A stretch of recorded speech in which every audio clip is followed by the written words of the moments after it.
reng tri kat lir bang lo ta chuan an leng lalpa mangai tlang te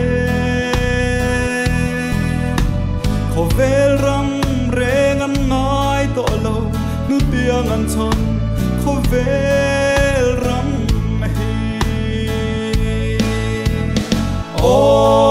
van kanan thar mo ya chuan ril tram tui ha la om to lo rang ka chak le cruise ta lung a chei moi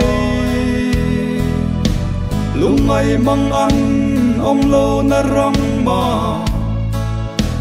ve ram no fa la kan rem to ang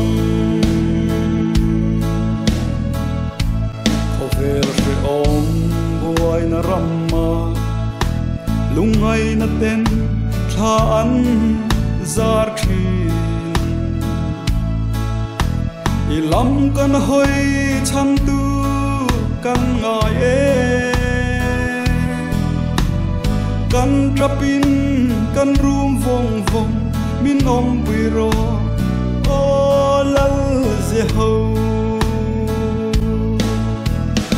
o van kanan thar mo ya chuan ril tram tui ha la om to lo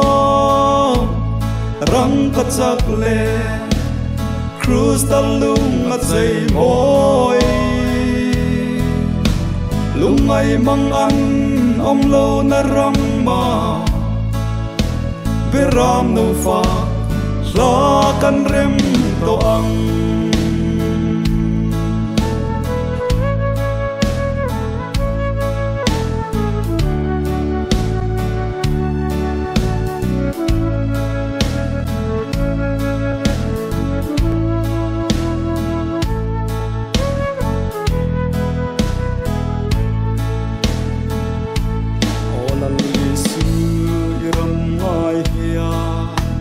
Zion fate